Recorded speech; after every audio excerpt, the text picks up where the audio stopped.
vida laboral, en su vida estudiantil.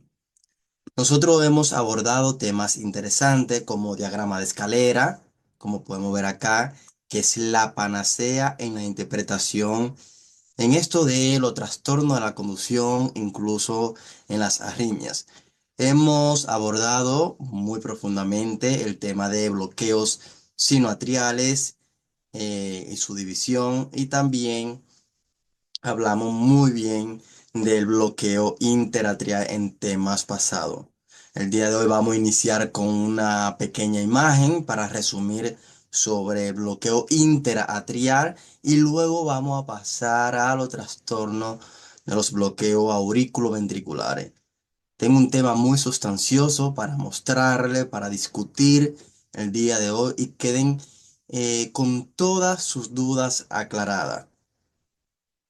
Nosotros vamos a iniciar con esta imagen. Ya nosotros abordamos en el tema de crecimiento auriculares, el tema de los bloqueos interatriales por su estrecha relación que tiene con la onda P cuando hablamos de dilatación auricular. Nosotros tenemos esto que es normal, recordar una onda P que tiene una altura que no pasa en cara inferior mayor a 2,5 milímetros y en duración no tiene mayor a 120 milisegundos. Pero cuando hablamos de bloqueo interatrial a grande rasgo, podemos hablar de un bloqueo interatrial parcial y uno que es un bloqueo interatrial avanzado. ¿De acuerdo? Nosotros lo desglosamos mejor en el tema de crecimiento auriculares por si quiere profundizar más, pero solamente voy a hacer énfasis en que en la cara inferior, cuando tenemos una onda P que está aumentada en duración mayor a 110, 120 milisegundos y tiene este componente aquí bimodal, con una separación mayor a 40 milisegundos entre punta y punta, es decir, mayor a un cuadrito pequeño, nosotros estamos abordando el tema de bloqueo interatrial parcial. Pero cuando eso cambia, ya no es una onda P bimodal, pero sí está mayor a 120 milisegundos y la vemos bifásica, que tiene una porción positiva y otra negativa en cara inferior de 2 de 3 y a VF, ya nosotros estamos abordando allí, hablando sobre el tema de bloqueo interatrial avanzado. Yo luego mostré una imagen en ese tema pasado, donde hablé más profundo de ello, donde hay otras presentaciones que son diferentes de estos bloqueos. Si quiere profundizar más, ya este tema se abordó anteriormente y esto solamente era para refrescar, ya que nosotros venimos hablando en orden de los bloqueos sinoatriales, bloqueo ahora interatrial, que ya se abordó, y también vamos a hablar ahora de un tema muy importante, que son los bloqueos aurículos ventriculares. Nosotros conocemos más que bien como expertos, ya porque lo hemos abordado en bastantes ocasiones, el sistema específico de conducción cardíaco. Muy bien, ya eso lo abordamos incluso cuando entramos al tema de los trastornos del impulso y de la conducción. Es importante nosotros poder tener y conocer eh, sobre la relación que existe en el electrocardiograma, en ese EKG de superficie, y hay unas señales intracavitarias. Yo sé que ustedes no van a ser la mayoría electrofisiólogos ni cardiólogos, pero le voy a dar una pincelada que no le va a ser difícil de comprender para poder entender y profundizar como experto en estos temas de bloqueo auriculoventriculares. Cuando se da la dilatación, es la relajación de de la cavidad auricular, sabe que luego viene una contracción. Esa contracción viene por cuando el impulso está pasando por donde ella y es cuando se produce la onda P. Pero luego yo le explicaba muy bien que cuando el impulso llega al nodo auriculoventricular tiene ya cierto retraso, que eso lo sabemos desde fisiología, pero luego también tiene que pasar por el haz de His, luego pasa por la rama derecha e izquierda, los fascículos y también la fibra de Purkinje. Y que luego entre la fibra de Purkinje y el músculo, cuando se daba el paso del impulso entre estas estructuras, es que se daba la contracción ventricular. Pero antes de que se dé esa contracción ventricular, todo este paso de tanto nodo, haz de His, rama, fascículo, Purkinje, se encontraba desde la mitad de la onda P hasta el inicio del QRS. Y yo sé que ya ustedes están más que claros sobre eso, porque la mitad de la onda P es cuando se da la contracción de la aurícula derecha, el impulso está pasando a través de Bachmann hacia la izquierda, y cuando llega ya el nodo auriculoventricular, este ya comienza su actividad desde la mitad de la onda P. Entonces todo esto desde la mitad de la onda P hasta que va a iniciar el QRS queda englobada toda esta actividad del GIS, rama, fascículo y Purkinje. Y es por eso importante hacer énfasis en esto que están observando acá. Esto que observan acá no es más que hemos llevado un catéter bipolar que tiene unos polos a esta situación acá que es la situación de GIS. Cuando llevamos un catéter a la situación de His, nosotros, este catéter, este polo, puede recibir señales desde diferentes lugares. Puede recibir la señal que ya llega desde la aurícula y llega anterogradamente hacia él. Puede ver en tiempo real la señal de His, pero también puede ver cuando el ventrículo recibe la señal, ¿de acuerdo? Cuando el ventrículo recibe la señal. Entonces son tres señales que puede detectar a grandes rasgos este catéter que yo he colocado acá en la situación del GIS. Cuando la señal auricular llega a este catéter que está en la situación de GIS, me da esta deflexión acá que es un poco amplia, que es la actividad auricular. Si pueden ver, aquí inicia la onda P, este es su inicio, y observen por qué la actividad auricular ya tiene una distancia un poco separada desde el inicio de la onda P. No es más que es fácil de entender porque la señal que está captando este catéter ya es la señal que llega acá abajo de la aurícula. Por eso hay una distancia desde cuando se comienza a despolarizar la aurícula acá arriba a cuando ya se está despolarizando en la parte más inferior. Luego la señal de His es la que le continúa porque no podemos captar la actividad del nodo auriculoventricular con un catéter, pero sí podemos ver la señal de His. La señal de His es esta pequeña deflexión que es estrecha, pegadita en comparación con esta actividad auricular. Y la señal de His sí la está viendo en tiempo real porque el catéter también está colocado allí.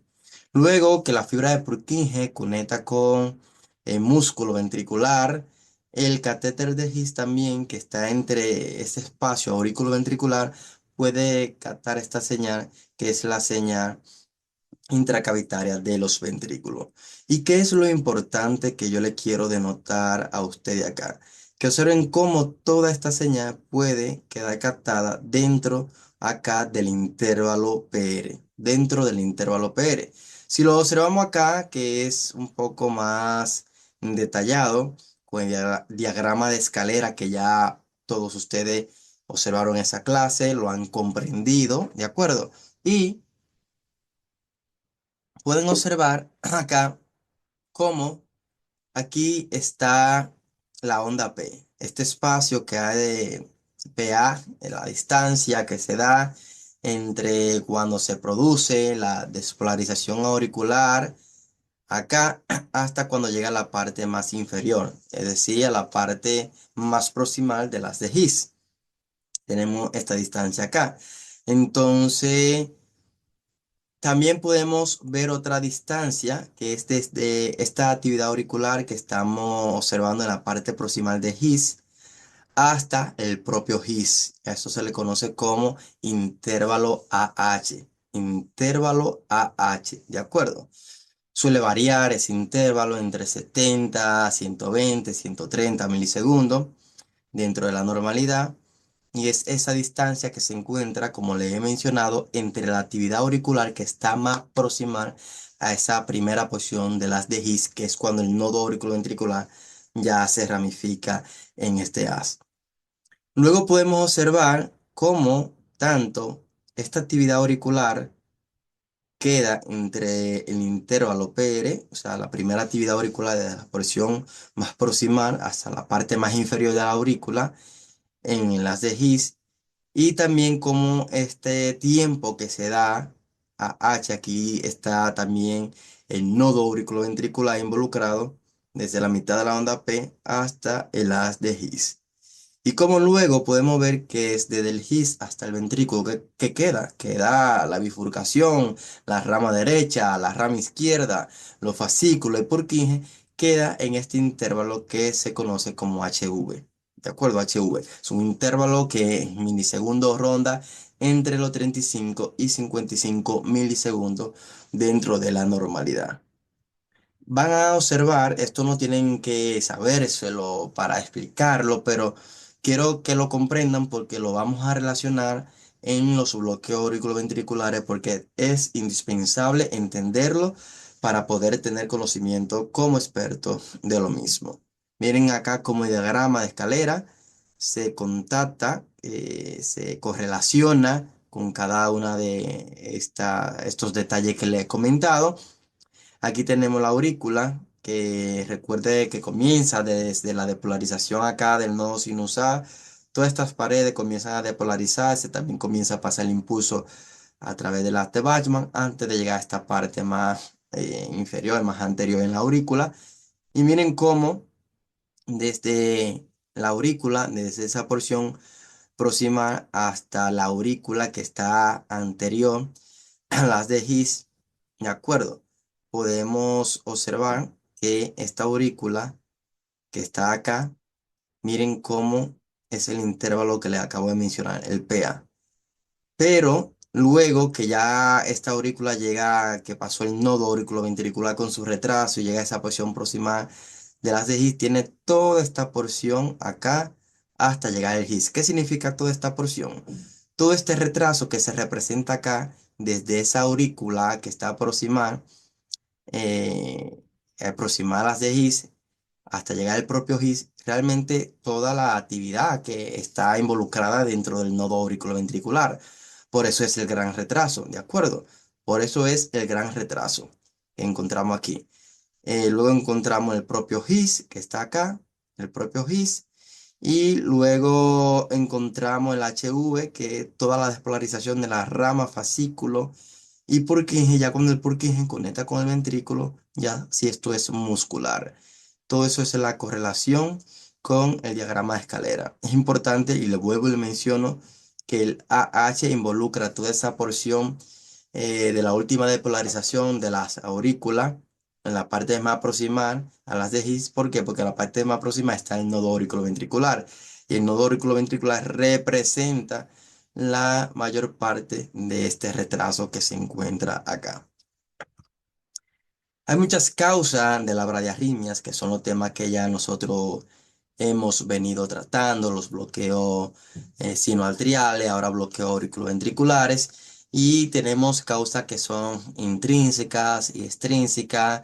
Hay miocardiopatía, isquemia, miocarditis, la propia fiebre reumática, pacientes que ya vienen con bloqueos auriculoventriculares que son congénitos, enfermedades infiltrativas como sarcoidosis, pero también hay causas extrínsecas que puede ser traumático. Incluso nosotros por movimiento de catéteres dentro del corazón podemos producir un bloqueo auriculoventricular o por cirugía cardíaca, también por trastorno electrolítico, trastorno de la tiroides, también puede ser por fármacos.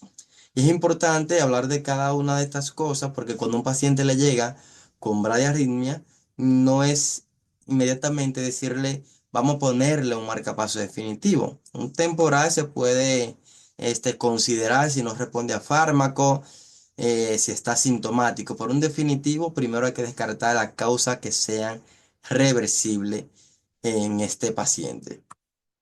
Bien, vamos a comenzar a desglosar cada uno de los bloqueos auriculoventriculares como experto para que lo podamos comprender, y por eso ustedes han formado parte de este entrenamiento de cardioelectro RM de básico a pro, porque todo lo voy a explicar en este momento como experto. Nosotros tenemos dentro de esta clasificación, lo voy a mencionar a grandes rasgos, con mis palabras, en los bloqueos auriculoventriculares, en primer lugar tenemos un bloqueo AV de primer grado. Realmente van a escuchar dos versiones, una persona le llaman, un grupo le llaman bloqueo AV de primer grado y otro grupo simplemente le llama que es un retraso auriculoventricular. De acuerdo, yo voy más a la opción de un retraso auriculoventricular porque realmente no hay onda P bloqueada.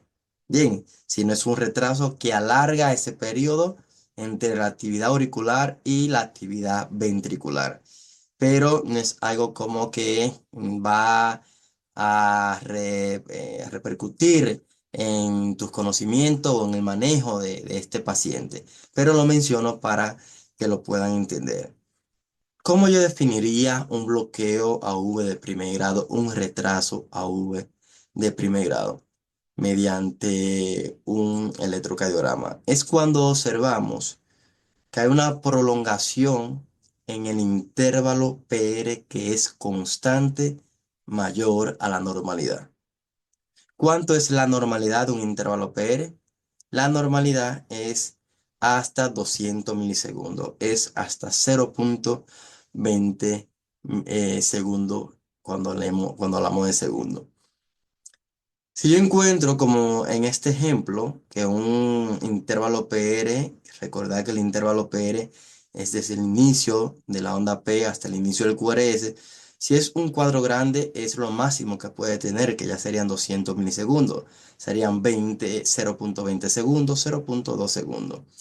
En el momento que yo lo encuentro, ya un cuadrito de más, dos cuadritos de más, tres, cuatro de más, y observo en el electrocardiograma completo, no simplemente en una derivación, en el electrocardiograma completo, que es constante esta prolongación sin variabilidad, yo estoy hablando de un retraso auriculoventricular de primer grado.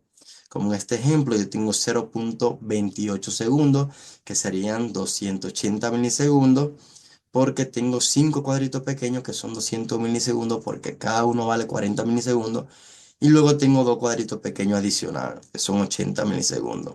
Es constante en la derivación completa y como pueden ver acá en el diagrama de escalera solamente se produce un retraso entre la actividad auricular y la actividad ventricular. Si lo observamos acá, encontramos las aurículas que son constantes. Encontramos los ventrículos que también son constantes con un intervalo PR igual. Y lo único que hay un retraso entre la actividad auricular y la actividad ventricular. Ustedes me preguntarían, doctor, ¿y dónde está este retraso? Necesariamente está en el nodo auriculoventricular. Una de las causas de que tengamos un PR constante prolongado es de que haya un retraso en el nodo auriculoventricular. ¿De acuerdo? De que haya un retraso en el nodo auriculoventricular. Pero también si por alguna enfermedad auricular como tal, hay un retraso entre la aurícula, ¿de acuerdo? Y el nodo AV, también eso puede prolongar el intervalo PR, porque más tiempo dura para llegar el impulso al nodo auriculoventricular. Puede haber retraso, como ya mencioné, en el mismo nodo auriculoventricular, pero imagínense que está conservada esa duración, esa velocidad entre la aurícula y en el propio nodo auriculoventricular, pero hay un retraso en el propio GIS. Puede haber un retraso en el propio GIS, puede haber un bloqueo intra-GIS, eso existe, un bloqueo intra-GIS y todo el sistema después del GIS y antes del GIS está conservado, pero el retraso que hay en el GIS, ¿qué va a hacer? Como el GIS queda dentro del intervalo PR, como yo expliqué, va a producir también una prolongación del intervalo PR. Entonces, esto también puede producir un retraso auriculoventricular, un bloqueo V de primer grado. Pero también puede haber un retraso en alguna de las ramas, ya sea derecha o izquierda, un retraso en el propio Purkinje hasta conectar el ventrículo. Y esto también, si aumenta la duración desde que este impulso llega a conectar con el ventrículo, puede producir un bloqueo AV de primer grado. ¿Están comprendiendo lo que yo le quiero dejar dicho? Que a veces no es tan sencillo nosotros hablar de un bloqueo AV de primer grado. Cuando nosotros hablamos un tema que lo vamos a hablar más adelante, después de esta sesión, que son los bloqueos trifasciculares, van a entender cuándo el retraso V de primer grado entra dentro de esto y cuándo no. Porque una cosa es que este retraso esté por debajo del GIS y otra cosa es que esté por encima del GIS. ¿De acuerdo? Entonces, si yo lo quiero desglosar más con una imagen para que ustedes queden más claros a nivel experto sobre este tema, observen con cuidado cada una de esta imagen. Bebo mucha agua para poder mantener la garganta hidratada. Normalmente nosotros observamos esto. La onda P, segmento PR, que puede ser un segmento PQ si hay una onda Q en este caso, o QS si es un QS. Y esto es lo que normalmente nosotros observamos en el electrocardiograma de superficie. Y esto es lo que observamos en el GIS. Como les decía, este intervalo PA, esa distancia ya entre el inicio de la aurícula hasta la aurícula que está en la porción proximal del GIS. Y este intervalo AH, como les decía, que está entre unos 70 y 120 milisegundos. Y que dentro de esto nosotros encontramos al nodo auriculoventricular. Ya eso se lo había explicado. Encontramos el GIS, que es la propia señal dentro del GIS, y luego encontramos esta señal que es la señal o el intervalo HV, que ya sí queda aquí, las ramas, fascículo y Purkinje, que está entre 35 a 55 milisegundos. Y ya esta es la actividad intracavitaria ventricular que sí se corresponde con el QRS en la mayoría de los casos, ya que esta señal es cuando el Purkinje conectó con el ventrículo. Ahora bien, nosotros podemos tener una prolongación del intervalo AH. Miren, aquí está en la normalidad y aquí está muy prolongado, mientras que el HV está conservado. Cuando yo digo que el HV está conservado es porque toda la señal desde el GIS, rama, Purkinje no está afectada. Pero si hay un retraso en el nodo auriculoventricular o entre toda esa señal que va desde la aurícula, pasa el nodo hasta llegar al GIS, va a prolongar este intervalo que es el AH. ¿Y qué vamos a obtener? Un aumento del intervalo PR. En un electrocardiograma de superficie podemos saber esto, mayormente no. Mayormente no. Y vamos a tener un retraso auriculoventricular y este intervalo PR aumentado, este VAV de primer grado, es por un retraso en el AH que nosotros lo verificamos cuando estamos ya en un estudio electrofisiológico. Pero también podemos tener un bloqueo AV de primer grado, el AH está conservado y ahora el HV es el que está prolongado. Hay un retraso en la rama, hay un retraso después del GIS, ya sea en los fascículos por Purkinje, que me puede prolongar el HV. En el electrocardiograma de superficie observaremos lo mismo, un intervalo PR que está prolongado. ¿De acuerdo? O también puede pasar, como yo le mencioné en la diapositiva anterior, que yo tenga un bloqueo interatrial, ¿de acuerdo? Un bloqueo interatrial. Recuerda que este intervalo PA involucra tanto el impulso que se produce desde la aurícula hasta llegar a esa aurícula próxima de GIS, pero también involucra, como le mencioné, cuando ese impulso está pasando a través de las de Bachmann hacia la aurícula izquierda y que se produzca toda esa contracción hasta llegar a la porción proximal de GIS. ¿De acuerdo? Hacia esa aurícula que se encuentra llegando al nodo auriculoventricular. Entonces, no sé si recuerdan una imagen que yo le mostré cuando hablamos de la anatomía del sistema de conducción, que el nodo auriculoventricular tenía como varias porciones.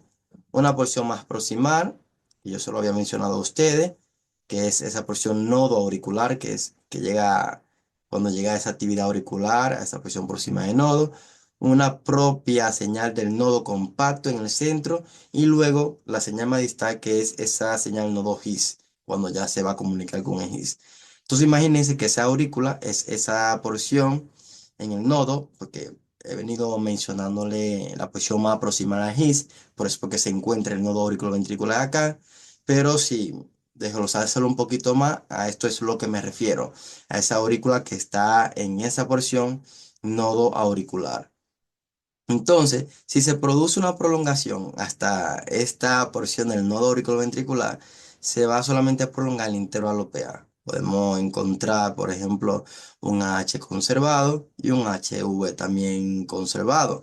Y por la prolongación de este PA, cuando encontramos esos bloqueos interatriales, de por sí la onda P tiene mayor a 120 milisegundos, podemos tener también un intervalo PR prolongado. Entonces, para que ustedes puedan entender que no es tan simple solamente decir un retraso auriculoventricular de primer grado, un bloqueo AV de primer grado, sino que pensando más como experto pueden pasar todas estas cosas. Si observamos este electrocardiograma que tiene un QRS estrecho y que tiene RR regular, tiene actividad auricular que está siempre precediendo a todos los QRS. Siempre es importante dar un vistazo general para ver que no hay ninguna onda P bloqueada.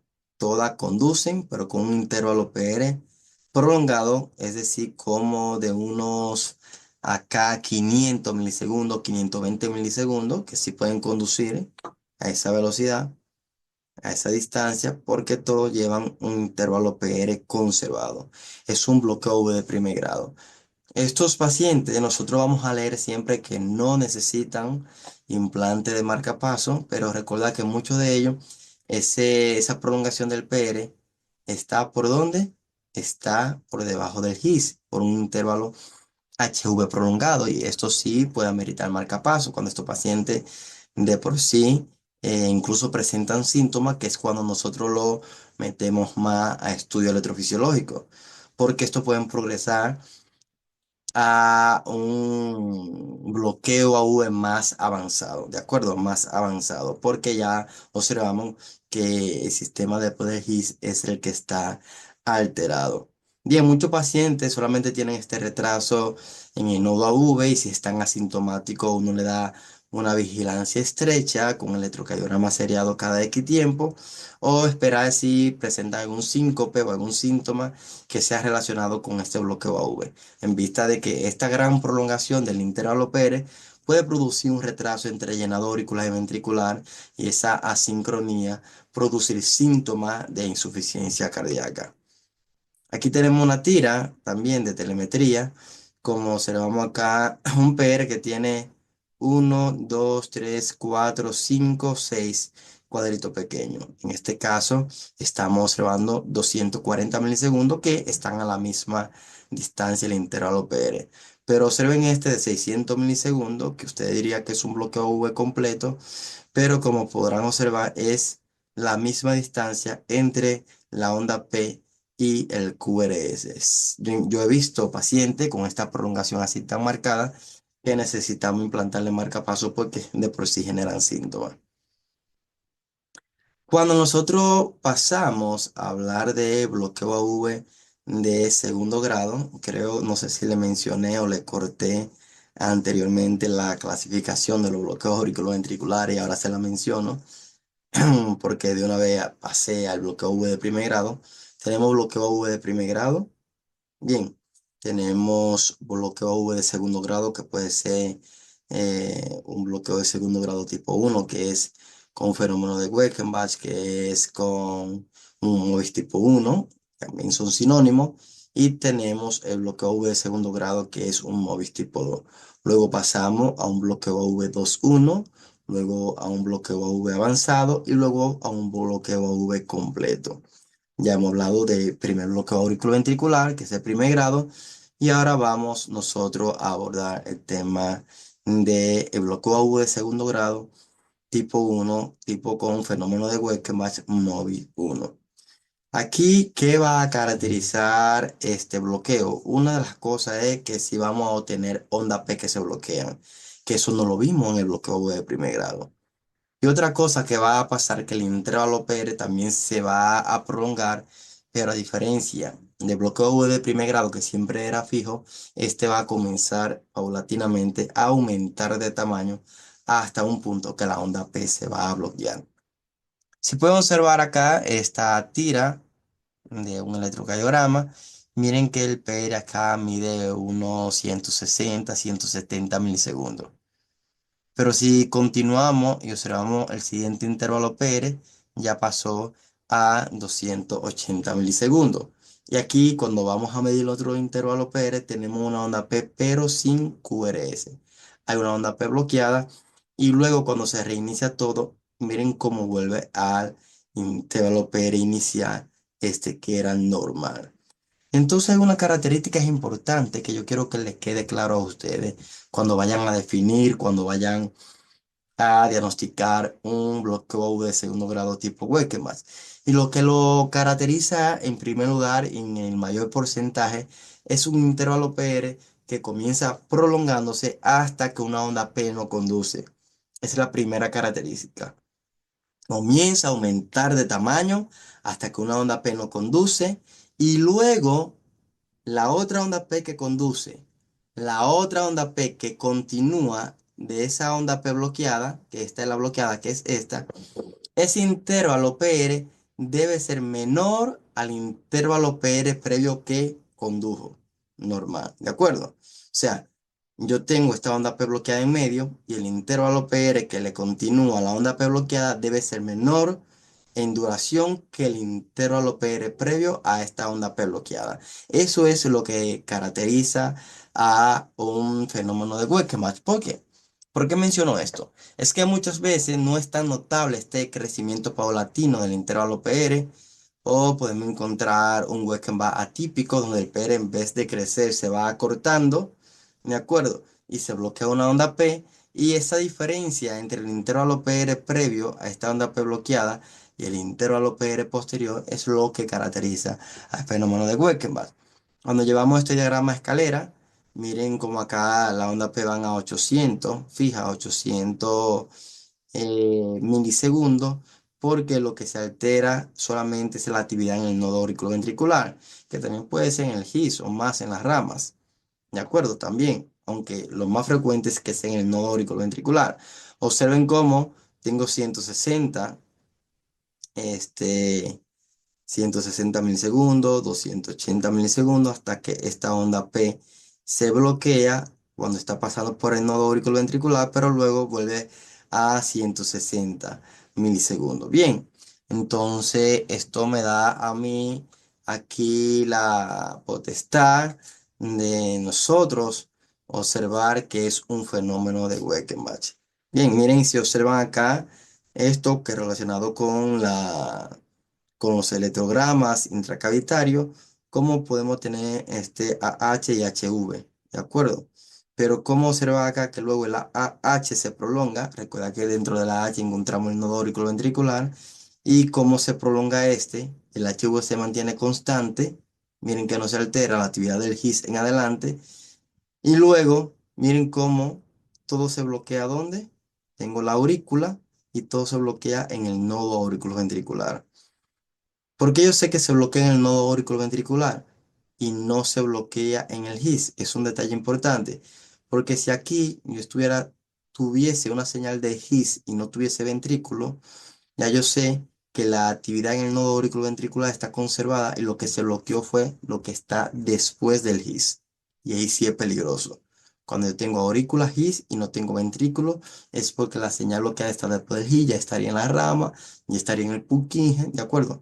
Entonces es más peligroso. Cuando yo no tengo GIS, porque no se observa GIS en este bloqueo, es porque sé que la señal se bloqueó a nivel del nodo auriculoventricular y es un bloqueo supraisiano. Eso es lo que se le conoce como supraisiano e infraisiano. Si es supraisiano, yo tuviese la actividad auricular y no tuviese GIS supraisiano, pero si tuviese GIS acá y luego no tengo ventrículo, entonces sería infraisiano. Paso a explicarme. Si podemos observar en este trazado, que igual el PR se va prolongando de tamaño hasta que una onda P se bloquea y luego el otro PR es menor que este que está acá previo a la onda P bloqueada. Si vamos a la señal intracavitaria, podemos ver cómo nosotros tenemos un AH y HV. Miren cómo el HV mide 80 milisegundos acá, pero luego mide 90, luego mide 100. Y luego tenemos una actividad auricular y tenemos un H de His, pero no hay ventrículo. Como no hay ventrículo, en este caso es un bloqueo, esto segundo grado, tipo 1 de Weichenbach, pero infraisiano. Miren acá, como no tengo señal de His, entonces supraisiano. Si tengo señal de His sin ventrículo, entonces en este caso es infraisiano. Supraisiano acá, infraisiano acá. Y miren cómo luego el HV acá es más corto que el HV previo que estaba conducido hacia el ventrículo, que era de 100 milisegundos. Si observamos y analizamos este trazado electrocardiográfico que está en ritmo sinusal, ya eso está de más resaltarlo porque a simple vista ustedes lo están viendo, que la mayoría de la onda P conduce. Por eso, cuando hablan de los criterios de un paciente con ritmo sinusal, cuando nosotros discutimos esas reglas en electrocardiografía normal, yo no mencionaba mucho de que tuviésemos un PR constante, porque eso no define un ritmo sinusal. Nosotros podemos tener incluso ondas P bloqueadas y estar en un ritmo sinusal. Bien, puedo tener PR que sean variables y estar en ritmo sinusal. La onda P viene de origen sinusal y la mayoría conducen a los ventrículos. Toda esta onda P conduce a los ventrículos, lo único que se va prolongando en la duración a través del nodo auriculoventricular. Miren acá en este V5 o en el dedos largo, como tengo un PR acá de un tamaño, luego acá tengo un PR más prolongado, aquí se prolonga más y aquí tengo luego una onda P que está bloqueada. Está bloqueada, no tengo ventrículo. Acá por esto simplemente no puedo decir que es porque sea supraisiano o infraisiano.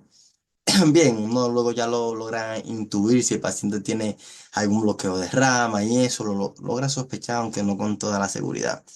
Y miren cómo el PR posterior a esta onda P bloqueada es más corto que el PR anterior. Esto es un fenómeno de Weichenbach. Comienza nuevamente a prolongarse hasta que una onda P se bloquea y el PR posterior vuelve a la normalidad en comparación con este previo. Entonces, ustedes a partir de ahora tienen que ser unos expertos hablando de bloqueo V de primer grado y de bloqueo con fenómeno de Weichenbach. Si observamos este otro trazado electrocardiográfico, miren cómo yo tengo acá este PR, un PR normal, vamos a decirlo así. Luego tenemos un PR que se prolonga más. Y luego cuando vamos a buscar el otro PR, la onda P está sola sin QRS. Cuando yo veo esto, yo miro el otro intervalo PR para ver si es del mismo tamaño de este anterior, que ahora vamos a ver.